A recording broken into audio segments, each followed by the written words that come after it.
Apresentamos Através da Bíblia, o programa que leva você ao estudo sistemático e detalhado do Livro dos Livros, a Palavra de Deus. Estes estudos são de autoria do Dr. J. Vernon Magui e apresentados pelo pastor e professor Itamir Neves. Convidamos você, ouvinte, a acompanhar esta jornada através da Bíblia. Olá, amigo. Estamos iniciando mais um programa da série Através da Bíblia e para nós é sempre um motivo de muita alegria sabermos da sua companhia conosco. Estamos estudando nesses programas a vida de José, o último dos 4 grandes personagens que aparecem nessa segunda parte do livro de Gênesis. Hoje vamos estudar o capítulo 43, onde José é testado em todas as suas forças quando seus irmãos voltam ao Egito e ele os hospeda. Certamente teremos lições importantes para aprender e aplicar em nossas vidas. Você pode escrever compartilhando como Deus falou ao seu coração. E é exatamente isso que o nosso irmão da cidade de Embu das Artes, estado de São Paulo, escreveu com as seguintes palavras. É com muita alegria e satisfação que escrevo esta carta, que tem por objetivo agradecer-lhe pela oportunidade de receber essas orientações para a minha vida. Muito obrigado, porque através da Palavra de Deus, nesses breves momentos do Através da Bíblia, eu tenho sido edificado e encorajado. Obrigado por essa ministração. Querido amigo, esse é o nosso objetivo. Nós agradecemos as suas palavras e desejamos que através desse programa, muitos sejam abençoados e desafiados a viverem de modo cada vez mais agradável a Deus, demonstrando então ao mundo a realidade do reino de Deus. Muito obrigado pelas suas palavras de incentivo. Que Deus o abençoe. Agora quero convidá-lo para um momento importantíssimo do nosso programa, quando nós buscamos a presença do Senhor, pedindo a sua ajuda, a sua direção para o estudo de hoje. Vamos orar. Pai amado, somos gratos por tua companhia conosco e pela tua misericórdia. Pai, diante disso nós buscamos a iluminação do teu Espírito para o estudo de hoje. Que o Senhor fale a cada um dos nossos corações. Oramos agradecidos, pedindo isso em nome de Jesus. Amém. Fortalece a fé, conhecer nosso Deus. Querido amigo, você se lembra que ao iniciarmos o estudo de Gênesis, dividimos o livro em 2 grandes porções? Veja só, na primeira parte dos capítulos 1 a 11, tínhamos os 4 grandes eventos que sintetizavam, que resumiam todo o seu conteúdo. Você lembra quais eram esses eventos? Você se lembrou? É isso mesmo. A criação, a queda, o dilúvio, isso, e o episódio da Torre de Babel. Lembra-se também que falamos que o período de tempo que envolve esses 11 primeiros capítulos causa até hoje grandes discussões, porque não se tem segurança de afirmar-se que tenha durado milhões ou apenas alguns 1000 anos. Mas, na segunda parte, que cobre os capítulos 12 até o capítulo 50, inicia-se muito provavelmente a partir do ano 2000 a.C. E dissemos também que essa segunda parte descreve a história de 4 grandes personagens, pois a ênfase bíblica é revelar a história da salvação, mostrando como Deus planejou e concretizou suas ações até que viesse o nosso Salvador, o Senhor Jesus Cristo. Você se lembra que dissemos que essa narrativa da revelação do plano divino de salvar o homem começou quando Deus chamou um homem para fazer dele uma grande nação e, através dessa nação, trazer o seu filho ao mundo para que o mundo fosse salvo por ele? Isso mesmo. Deus chamou Abrão para que da sua descendência fosse construindo e edificando a nação israelita. Nessa segunda parte do livro de Gênesis, temos as narrativas da vida de Abraão, que depois foi chamado Abraão, da vida de Isaque, da vida de Jacó, que depois foi chamado Israel, e da vida de José, que também recebeu um outro nome, o nome de Zafenate Paneia, um nome egípcio que significa aquele que sabe, aquele que revela coisas. Bom, amigo, estamos estudando então, nessa segunda parte, a vida de José, o quarto personagem central do livro de Gênesis. Da vida de José, já vimos diversos episódios e extraímos muitas lições preciosas. Mas no texto do capítulo 43, que é o alvo do nosso estudo de hoje, temos uma narrativa das mais lindas da palavra de Deus. Essa narrativa nos mostra um novo encontro entre José e os seus irmãos e, finalmente, o seu reencontro com Benjamim, o seu irmão mais novo, filho de Raquel, filho de sua mãe. José sabia que Deus estava dirigindo a sua vida soberanamente. José estava sendo usado por Deus para levar toda a sua família, toda a família de Israel, para o Egito, para que dali, num futuro distante, saíssem como uma nação, a nação israelita. O que veremos nesses versos é, mais uma vez, a ação de Deus controlando todas as situações vividas por essa família eleita.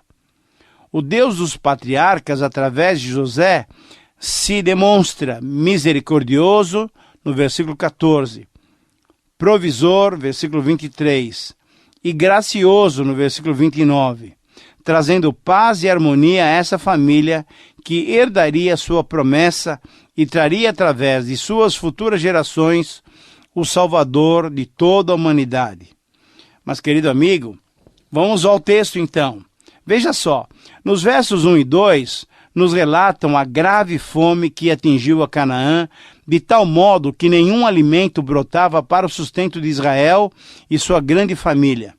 E todo o alimento que tinham conseguido na primeira vez na viagem para o Egito estava se acabando, e bem rapidamente. Se não tomassem providência urgente, estariam passando grandes necessidades. Os filhos de Israel tinham que voltar ao Egito para adquirir mais alimentos. Mas ao planejarem a nova viagem para o Egito, os filhos de Israel se depararam com a exigência feita pelo governador do Egito, que lhes pedira a ida de Benjamim, o filho mais novo de Israel, como prova de que eles falavam a verdade e como condição para a libertação de Simeão. Você se lembra, querido amigo, que no final do programa passado mencionamos rapidamente a reação de Israel diante do relato da exigência de levarem Benjamim até o Egito? É isso mesmo. Israel esbravejou. Israel foi veemente. Não deixaria partir Benjamim de jeito nenhum. Numa viagem assim, tão longa e tão arriscada? Não. Benjamim não iria. Israel temia que algo de mal pudesse acontecer com seu filho caçula, assim como acontecera com José há mais do que 20 anos passados. Não. Benjamim não viajaria. Mas o versículo 2 nos mostra de uma maneira muito clara que o cereal que tinham trazido do Egito já havia terminado. Israel novamente então chama seus filhos e lhes ordena que desçam até o Egito para adquirir mais alimentos. Mas diante da lembrança das exigências do governador do Egito e diante da negativa de Israel ao compromisso proposto por Rúben de que seus 2 filhos poderiam até morrer se ele não retornasse com Benjamim e Simeão, todos estavam diante de um impasse. Querido amigo, você percebe que situação mais delicada era essa? Israel estava diante de uma situação complicadíssima. Estava diante da cruz e da espada. Ou seus filhos voltariam para adquirir mais alimentos, cumprindo as exigências do governador do Egito, isto é, levando Benjamim, ou morreriam todos de fome. Muitas vezes Deus permite que as circunstâncias nos cerquem de todos os lados. Muitas vezes Deus permite que aquilo que nos é mais precioso seja tirado da nossa mão, seja tirado do nosso controle. Qual é a sua situação no momento? Você sente que está sendo apertado de todos os lados? As circunstâncias são desfavoráveis nesse momento? Olha só, lembre-se dessa experiência de Israel. Tome os passos necessários e confie no cuidado e na soberania de Deus. Israel não via o futuro naquela ocasião. Tudo lhe era muito difícil. Ele não sabia que toda aquela situação era parte de um plano maravilhoso de Deus de levar toda a sua família para o Egito, para que através de José fosse cuidada e amparada e depois se tornasse um grande povo. Nós sabemos de tudo isso porque a história já aconteceu. Mas quando estamos passando pela história, nós não conseguimos ver o futuro. O que nós podemos fazer é confiar plenamente e totalmente no Senhor. E foi isso que Israel fez. Nos versos 3 a 8, Israel ouviu todos os argumentos dos seus filhos e, confiando em Deus, apoiou-se também nas garantias que Judá lhe deu. Judá lhe disse: envia o jovem comigo, pai. Eu serei responsável por ele. Da minha mão o requererás. Se eu não tu trouxer e não tu puser à presença, serei culpado para contigo para sempre. Sim, amigo, temos que confiar no Senhor, mas temos que continuar a nossa vida da melhor maneira possível. E assim Israel procedeu. Nos versos 11 a 14, Israel, de modo prático, instrui os seus filhos para que na volta do Egito eles tivessem bom êxito. Ele dá 4 recomendações. Primeiro, eles deveriam levar consigo muitos bons presentes para aquela autoridade egípcia: bálsamo, mel, aromatas, mirra, nozes de pistácia e amêndoas. Deveriam levar dinheiro em dobro para comprar os alimentos, e deveriam levar o dinheiro que lhes fora restituído na boca dos sacos, que talvez tivesse sido colocado de volta ali por engano. E em quarto lugar, eles deveriam levar também a Benjamim, conforme a exigência daquele senhor da terra. Querido amigo, Jacó, Israel, queria assegurar o sucesso da missão usando presentes e dádivas. Será que ele estava lançando a mão de um recurso ilícito? Estava Israel lançando a mão da sua velha maneira de agir quando foi encontrar-se com seu irmão Esaú, depois de muito tempo que não se viam? Estaria Israel usando a prática tão vista em nossos dias de subornar alguém para que essa pessoa lhe fosse favorável?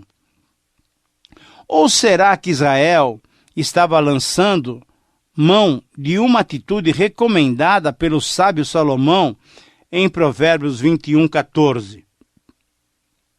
Nesse texto, o sábio Salomão nos ensina que um presente dado sem ostentação desvia o furor de quem o recebe.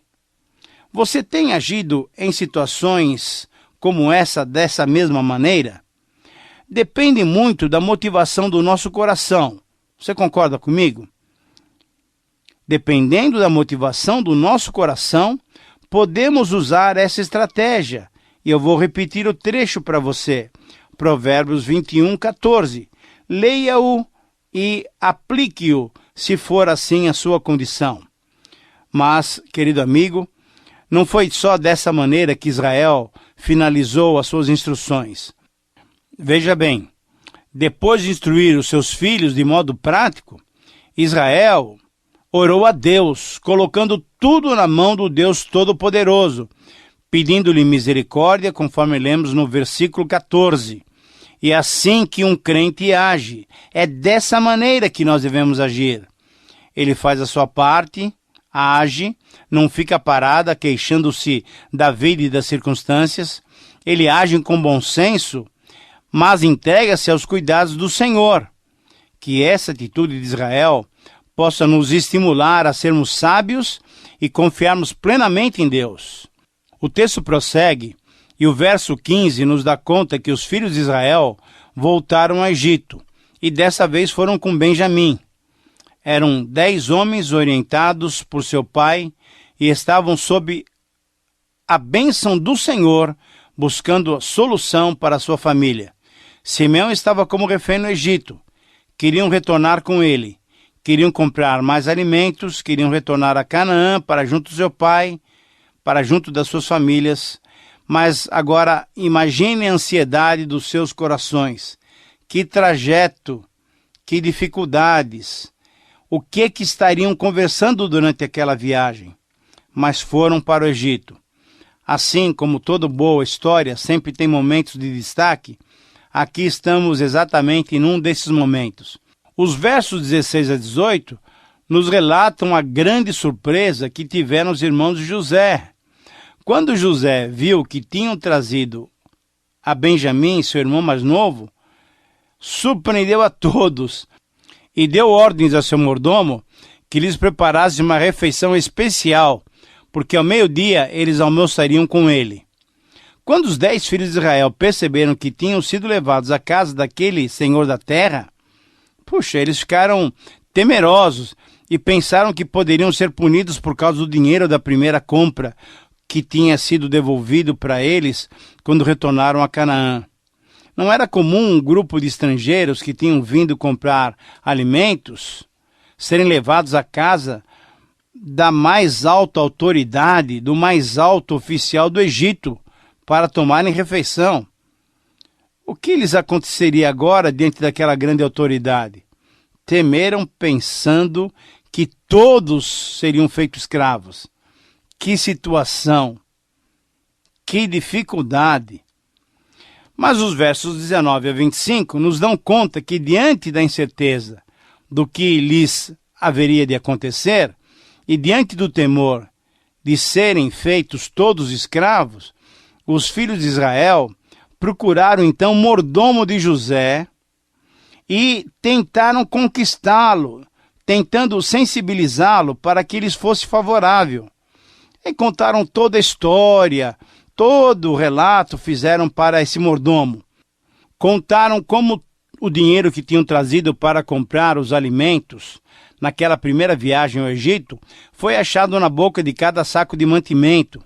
E, em resumo, afirmaram que eles não eram ladrões, nem que eram desonestos. O mordomo lhes tranquilizou o coração com palavras muito especiais. Veja só, querido amigo, essas palavras vinham da parte de Deus. O versículo 23 relata o seguinte: e ele disse: paz seja convosco, não temais, o vosso Deus e o Deus do vosso Pai vos deu tesouro nos sacos de cereal. O vosso dinheiro me chegou a mim. Querido amigo, você percebe como aquela era de fato uma palavra divina? Pronunciada por um mordomo egípcio, por um homem que não era da linhagem eleita, mas era uma palavra divina para tranquilizar aqueles corações perturbados. Paz seja convosco. Você se lembra em que passagem bíblica temos essa mesma saudação? Se lembrou? É isso mesmo, é no Novo Testamento, no livro de João, no capítulo 20, no versículo 19. E sabe quem deu essa abençoada saudação? Isso mesmo, foi Jesus, depois da sua ressurreição. Na primeira aparição coletiva aos seus discípulos, que estavam temerosos e sem saber o que lhes ia acontecer, Jesus surgiu no meio deles e lhes disse: paz seja convosco. Querido amigo, os filhos de Israel quase não acreditaram quando ouviram essa saudação. Que bênção! O nosso Deus não nos desampara.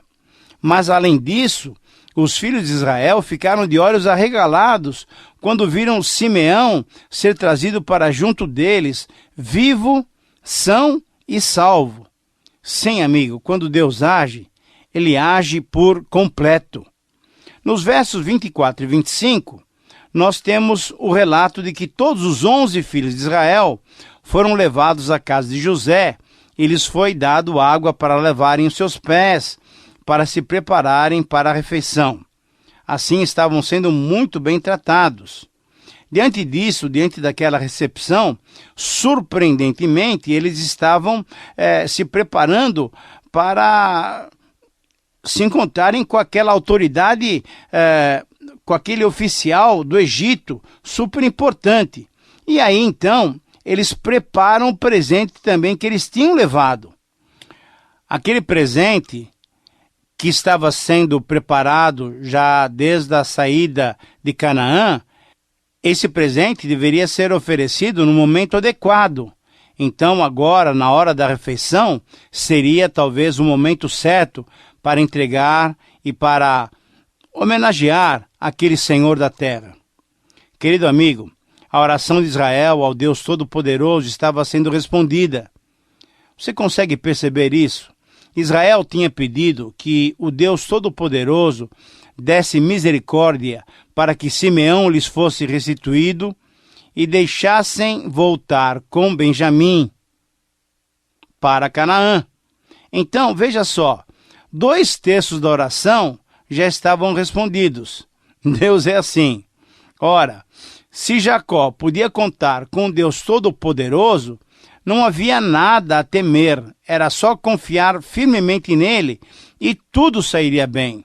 É assim em todas as adversidades.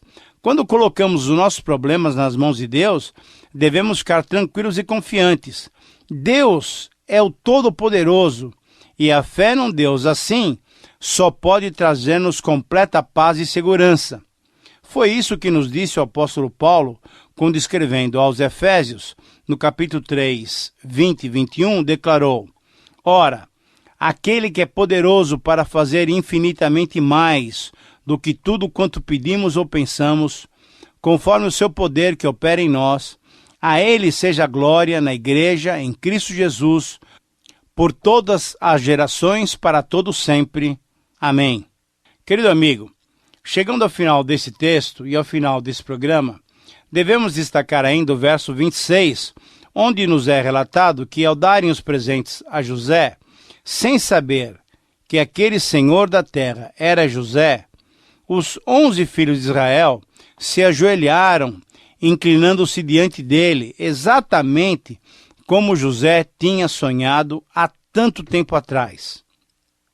Creio que José, ao ver aquela cena, certamente se lembrou do seu sonho, mas ele se conteve e conversou com aqueles homens sobre outras coisas. Perguntou como estava passando o pai deles, perguntou se aquele mais jovem era Benjamim, o filho caçula que tinham mencionado, e ao ter confirmação de que ele era Benjamim, o abençoou, invocando o nome de Deus sobre ele. Mas José não suportou mais. As lágrimas lhe vieram aos olhos, e ele, para não ser visto, foi para um outro aposento e ali novamente chorou.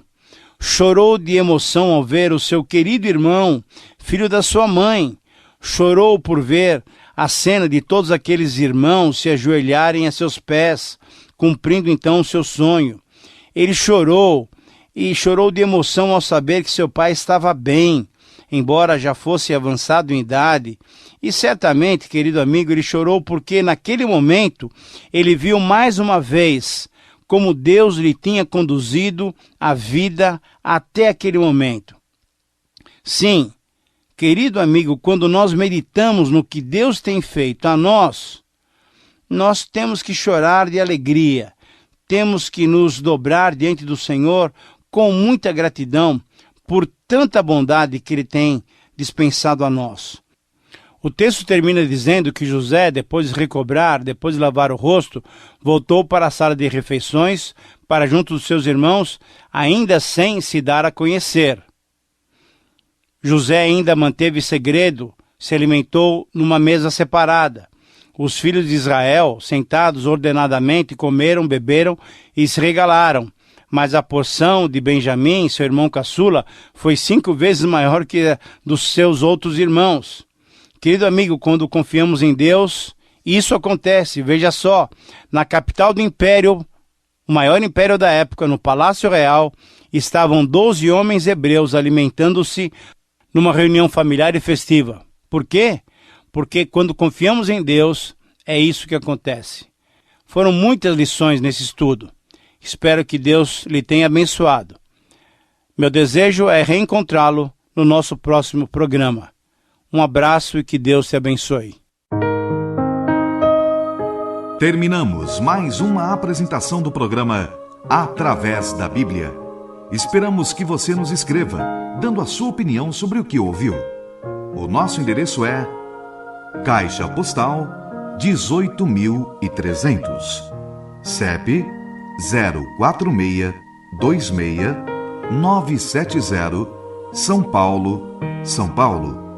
Repetindo, Caixa Postal 18.300, CEP 04626-970, São Paulo, São Paulo. Este programa foi produzido nos estúdios da Transmundial.